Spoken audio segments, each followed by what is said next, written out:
평균 수명이 늘어가는 요즘, 많은 분들이 노후에 대한 걱정을 안 할 수 없는 시대가 된 것 같습니다. 금전적인 부분을 걱정하는 분들도 있고 건강이나 가족 관계를 걱정하는 분들도 계실 것입니다. 어릴 때는 미래를 알 수 없기에 차마 이런 문제들이 현실적으로 다가올 거라고 생각하지 못하셨을 수 있습니다. 하지만 늦었다고 해서 포기할 순 없습니다.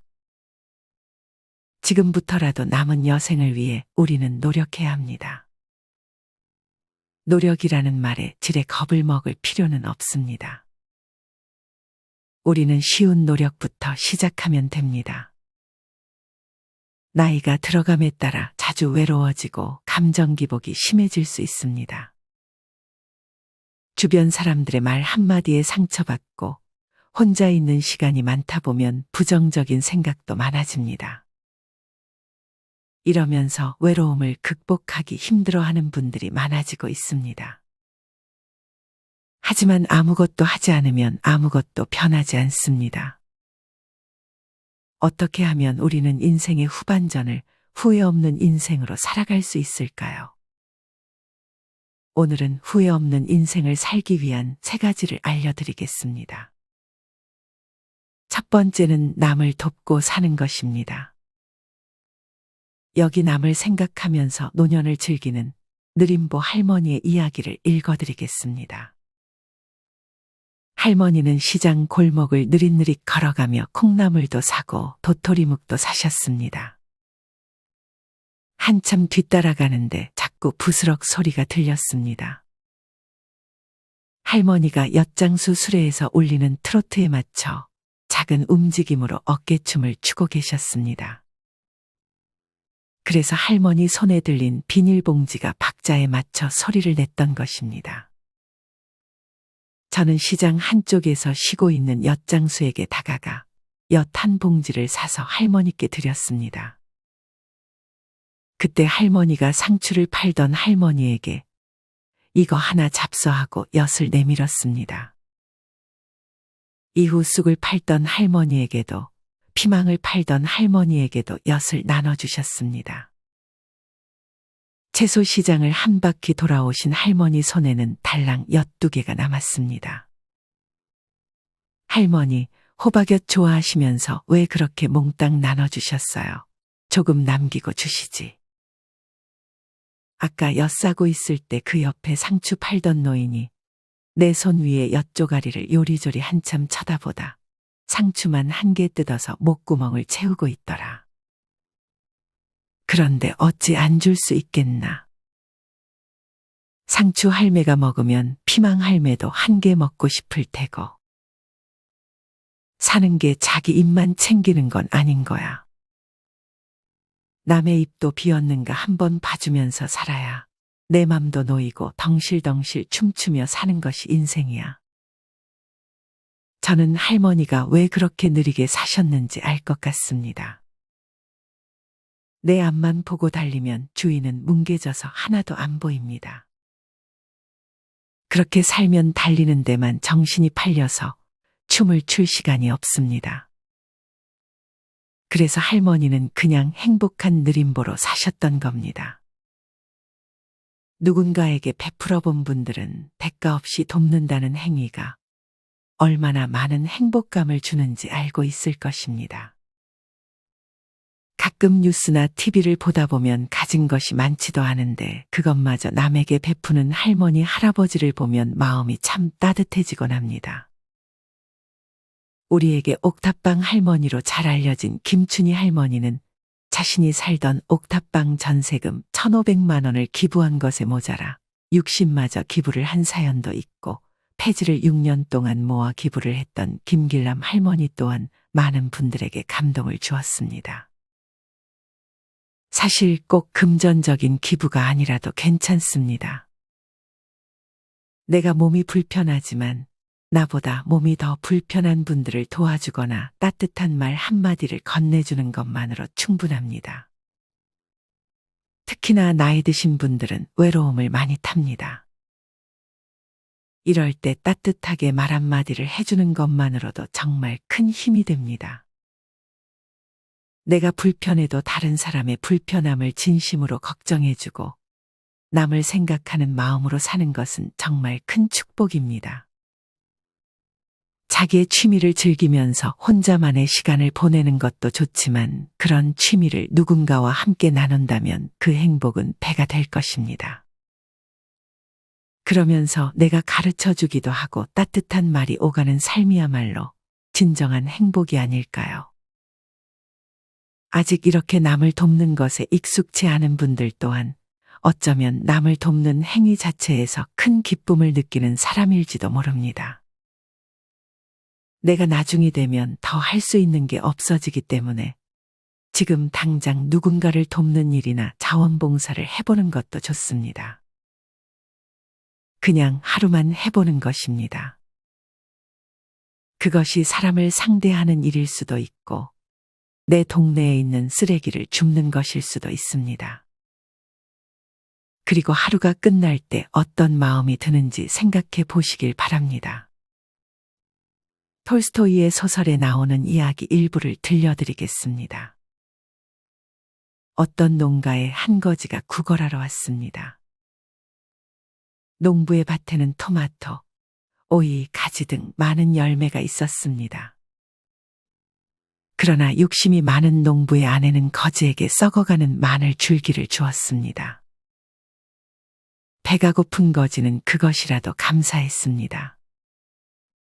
훗날 농부의 아내가 죽었을 때 그녀는 천사에게 천국으로 보내달라고 애원했습니다. 천사는 그녀에게 마늘 줄기를 내밀었습니다. 그러나 그것은 썩은 것이었기 때문에 농부의 아내는 천국으로 가는 중에 그만 줄이 끊어져 지옥으로 떨어지고 말았습니다. 우리는 자신 안에 모든 것을 담아두려고 합니다. 바다가 내 것이고 공기와 땅과 하늘이 내 것인데 왜 굳이 손 안에 담으려고 하십니까? 내 안의 모든 것을 강물에 흘려보내십시오. 우리가 이 세상 소풍을 마치고 하늘로 가는 날 분명 그곳에는 우리가 살면서 남에게 베푼 인정이 큰 자산이 되어 기다리고 있을 것입니다. 두 번째는 배우는 삶을 사는 것입니다. 앞서 얘기했던 취미를 만드는 것도 여기에 포함됩니다. 우리는 끊임없이 배워야 합니다. 배우는 즐거움을 알아야 합니다.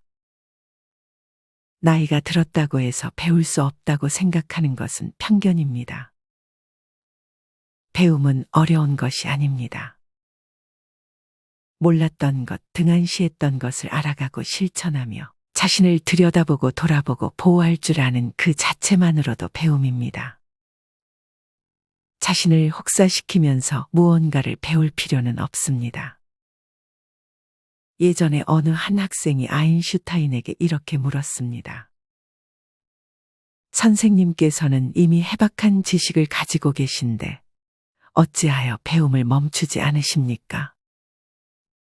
이에 아인슈타인이 답하였습니다. 내가 이미 알고 있는 지식이 차지하는 부분을 원이라고 한다면 원밖은 내가 아직 모르는 부분이라고 볼 수 있습니다. 원이 커지면 커질수록 원의 둘레도 점점 늘어나 접촉하게 되는 미지의 부분도 더 많아지게 됩니다. 지금 제 지식의 원은 여러분들의 것보다 커서 제가 접촉하고 있는 미지의 부분 또한 여러분보다 더 많습니다. 즉, 여러분보다 모르는 것에 대한 갈증이 더 크다고 할 수 있겠죠. 상황이 이러한데 어찌 게으름을 피울 수 있겠습니까? 아인슈타인은 뛰어난 지식을 가지고 있었음에도 배움을 멈추지 않았습니다. 그에게는 배움 자체가 삶의 원동력이지 않았을까 하는 생각이 듭니다. 배우는 삶은 그 자체로 즐겁고 행복한 삶이라 말할 수 있습니다. 옛날 선인, 현인들 뿐만 아니라 이런 배움에 대한 중요성은 많이 기록되어 있습니다. 그 기록들을 잠시 소개해 드리겠습니다. 가장 유능한 사람은 가장 배움에 힘쓰는 사람이다. 배우기를 늘 다하지 못한 것 같이 할 것이요. 오직 배운 것을 잊지 않도록 하라. 배우는 길에 있어서는 이제 그만하자고 끝을 맺을 데가 없는 것이다. 사람은 그 일생을 통하여 배워야 하고 배우지 않으면 어두운 밤의 길을 걷는 사람처럼 길을 잃고 말 것이다. 배우지 않으면 곧 늙고 쇠해진다. 나는 스승에게서 많은 것을 배웠고 친구에게서 많이 배웠고 심지어 제자들에게서도 많이 배웠다. 그대가 배운 것을 돌려줘라. 마지막 명언처럼 배운 것을 누군가에게 알려주면 그 자체로 행복한 경험이 될 것입니다. 우리는 배움을 멈추지 말고 평생 즐길 수 있는 취미를 만들어야 합니다. 제가 아는 61세 어머니 또한 수영이며 글쓰기며 자기만의 취미를 즐기며 살고 있습니다. 하지만 많은 분들이 배우는 것에 대해 지레 겁을 먹고 있는 것 같습니다. 나이가 들었기에 무언가를 배우는 것이 힘든 것이죠. 대개 몸이 좋지 않다는 이유로 배우는 것을 시도하지 않습니다. 하지만 그 중에서도 할 수 있는 것들이 분명 있을 것입니다. 몸을 움직이는 것이 불편하다면 앉아서 책을 읽거나 글을 쓸 수 있습니다. 만약 책이나 글에는 관심이 없다면 평소 관심 있어 하던 화분을 키울 수도 있습니다. 도저히 뭘 배워야 할지 생각이 안 난다면 주변에 있는 할머니, 할아버지들은 평소에 어떤 취미를 갖고 있는지 관찰해 보는 것도 좋습니다. 그중 내가 하고 싶은 것이 있다면 한번 해보는 것입니다. 하다가 하기 싫으면 안 하셔도 괜찮습니다. 그러나 무언가를 한번 해보는 것만으로도 큰 기쁨을 경험하실 수 있습니다. 다시 한번 말씀드리지만 나이가 들어도 잘 살기 위해서 우리는 무언가를 배워야 합니다. 그렇지 않으면 몸과 마음이 발전하지 못하고 행복에서 멀어지게 될 수 있습니다. 내 인생은 내가 만들어 나가는 것이고 스스로 힘을 내서 배워야 합니다. 그 누구도 여러분의 인생을 책임져주고 행복하게 해주지 않습니다. 이렇듯 배우면서 슬기롭고 현명한 노년 생활을 보내는 것이 좋습니다. 무언가를 배우게 되면 자기 자신을 소중히 여기게 되고 스스로를 사랑하게 되죠. 그러면 끊임없이 더 배우고 싶은 마음이 자라게 될 것입니다. 무언가를 배우지 않으면 우리는 빨리 늙어버릴 수 있습니다. 많은 경우 은퇴 후에 일을 하지 않아 빨리 늙어버리는 것처럼 말이죠. 우리 몸도 그것을 안아봅니다. 더 이상 하는 게 없다고 느껴지면 확 늙게 만들어버리는 것이죠. 이제껏 해보지 않던 일들도 얼마든지 도전해 보는 것도 좋습니다. 나이가 들어갈수록 우리는 자기만의 시간이 많아지게 됩니다. 이 시간을 자신이 정말 좋아하는 것들로 채우면 하루하루 행복한 삶을 보낼 수 있습니다. 더 늦기 전에 얼른 시도해 보시길 바랍니다. 나이 들어서 수업을 듣는 분들도 참 많습니다. 옆에서 보고 있으면 할머니, 할아버지들이 참 멋있게 느껴집니다. 안 될 것이 뭐가 있을까요? 설령 잘 안 되면 어떤가요? 시도했다는 자체만으로도 여러분은 정말 멋진 노년을 보내고 있는 것입니다. 이렇듯 긍정적인 마음가짐을 가져보세요. 언젠가 하겠지라는 마음가짐 말고 바로 오늘 시작해보세요. 이것이 삶입니다. 내게 활력을 불어주는 삶을 살아야 합니다. 몸이 좀만 더 좋아지면, 상황이 조금 더 나아지면, 이라는 생각으로 미루면 늦어지기 마련입니다. 노년에 배운다는 것은 참으로 멋진 일입니다. 배우는 사람은 그 자체로 아름다운 사람입니다. 배운다는 것은 축복입니다. 무언가를 배울 수 있다는 것은 큰 행운입니다. 세 번째는 배우자에게 잘하는 것입니다. 다음은 이와 관련한 어느 60대 후반 아버님이 쓰신 후회의 글을 읽어드리겠습니다. 돌아보면 후회 없는 인생은 없다라는 말이 있지만 젊은 시절 살아오며 아내에게 잘해주지 못했음이 가장 후회됩니다. 그 다음 자식들에게 좀 더 신경 쓰고 잘할 걸 하는 후회입니다. 물론 자식들은 키워주시고 공부시켜주시고 아버지는 정말 잘해주셨어요. 다음 생에도 아버지 아들로 태어날 테니 다음 생에도 아버지가 되어주세요라고 말하지만 안타까운 마음이 듭니다. 이제 60대 후반의 아내를 보면 정말 단 한 번만이라도 젊은 시절로 몇 년만이라도 돌아갈 수 있다면 정말 잘해주고 싶다는 마음이 가득합니다. 젊었을 때 배우자에게 잘해주지 못한 것을 후회하는 분들이 많은 것 같습니다. 하지만 나이 들어 자식들이 다 떠나고 결국 남은 인생을 함께 사는 것은 내 배우자입니다. 그제서야 배우자에 대한 고마움을 깨닫고 미안함의 후회를 하는 것이죠. 또한 평소에는 이런 고마움을 모르다가 나중에 건강이 악화되었을 때 그제서야 잘해줄 걸 이라고 후회합니다. 그때는 조금은 늦은 후회가 될 수 있습니다. 그러니 지금 바로 배우자에게 고마움을 표현해야 합니다. 말로 표현하는 것을 못하시는 분들이 계실 수 있습니다. 그럴 때는 배우자를 생각하는 행동을 가볍게 해주시면 좋습니다. 그러면 상대방은 그것을 다 느끼게 되어 있습니다. 어느 부자 노인은 다음에 유언장을 남겼습니다. 사랑하는 자녀들아, 보아라. 너희들은 나와 가장 가까운 나의 자식들이다. 그래서 너희들은 지금까지 오랫동안 내게서 많은 혜택을 받으며 살았고, 현재는 나의 도움 없이 남부럽지 않게 살고 있지 않느냐. 물론 가장 많은 유산을 상속받을 자격이 있는 나의 혈육들이다. 하지만 생각해 보아라. 내가 괴로울 때 누가 진실로 위로해주고, 내가 아플 때 누가 지켜보며 함께 아파했었는가. 울적할 때 마음을 풀어주고, 심심할 때면 함께 놀아준 게 누구였더냐. 너희들은 아느냐. 예쁜 꽃 한 송이가 얼마나 즐겁게 하는가를, 정겨운 노래 한 가락이 어떻게 가슴을 뛰게 하는지를. 정은 외로울 때 그립고 고마움은 어려울 때 느껴진단다. 그러므로 행복할 때의 친구보다 불행할 때의 이웃이 더욱 감사한 것이란다.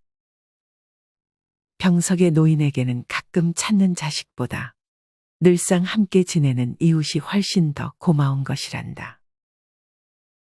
한창일 때의 친구들이 재롱을 피우는 귀여운 자식들이라면 늙어서의 가장 가까운 이웃은 내 어린 시절의 부모와 같은 분들이란다. 이들은 내게 부모와 같은 존재란다. 그러므로 내게 있어서 너희들은 친구라 할 수 있고, 너희들의 젊은 계모와 검둥이는 내게는 부모와 같은 존재들이라는 것을 너희들은 아느냐. 내가 왜 친자식인 너희들에게 보다 나의 젊은 아내와 우리 개에게 대부분의 유산을 물려주었는지를 이제 이해할 수 있을 것이다. 그러면서 그 노인은 이런 말을 덧붙였다. 젊은 아내가 못된 계모로 살아도 내게는 가장 소중하고 고마운 분이다. 설령 유산을 노리고 들어왔다 하더라도 그가 내게 잘하는 이상 내게는 그것이 별로 문제가 되지 않는다. 다만 그들이 내 인생에 가장 괴롭고 힘없고 외로운 마지막 시기를 그래도 살맛이 나게 하고 위안을 받으며 살 수 있게 해주었다는 사실을 기억하기 바란다. 이렇듯 피가 섞인 자식보다 나에게 잘해주고 진심으로 나를 위해 준 배우자가 내 인생의 가장 중요한 사람일 수 있습니다. 하지만 같이 살다 보면 작은 문제들이 쌓여 배우자가 싫어지는 경우가 많습니다. 예전에 아내 3명 중 1명이 살수록 남편이 싫다는 제목의 기사를 봤습니다. 같이 살게 된다면 안 좋은 점을 보는 것은 어찌 보면 당연합니다. 그 부분이 우리를 힘들게 할 수도 있습니다. 하지만 사람의 성격은 잘 변하지 않습니다. 여기서 계속 부정적인 생각으로 계속 사람을 미워하고 증오하는 것은 좋은 방향이 아닙니다. 뻔한 얘기처럼 들리실 수 있지만 다른 방법은 없습니다. 그런 안 좋게 보이는 모습 속에서도 좋은 모습을 찾으려고 노력하고 이 사람에게 무언가를 바라지 않고 잘 대해준다면 언젠가는 배우자도 그것을 느끼지 않을까 생각합니다. 한번 생각해 보세요. 지금 옆에 있는 사람은 누구인가요? 내 안부를 물어주고 억지로라도 내 곁을 지켜주는 사람은 누구인가요? 지금 바로 옆에 사람에게 감사함을 느끼셨으면 좋겠습니다. 이렇게 오늘은 노후에 필요한 3가지 행동과 마음가짐을 알려드렸습니다. 너무 뻔한 얘기처럼 들리실 수 있는 내용이지만 우리는 이런 뻔한 얘기들을 종종 놓치고 사는 것 같습니다. 이 시간을 계기로 한 번쯤은 좋은 삶, 좋은 인생은 무엇인지 생각해보는 시간이 되었으면 좋겠습니다. 마지막으로 생을 마감하기 전 어느 노인의 후회가 담긴 글을 소개해드리며 영상을 마무리하겠습니다. 이 할미가 진짜 억울한 건 나는 언제 한번 놀아보나. 그것만 보고 살았는데 이제 좀 놀아볼라치니 다 늙어버렸네. 나는 마지막에 웃는 놈이 좋은 인생인 줄 알았었다. 근데 자주 웃는 놈이 좋은 인생이었다. 젊은 사람들 말처럼 타이밍인 것이다. 인생 너무 아끼고 살지 말아라.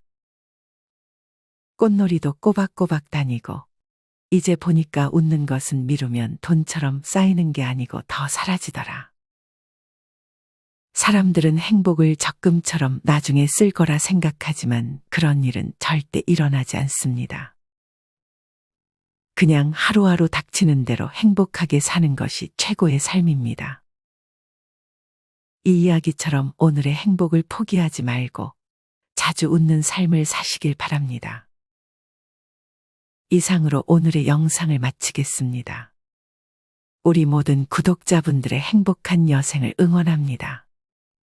다음에 더 좋은 내용으로 찾아뵙겠습니다. 감사합니다.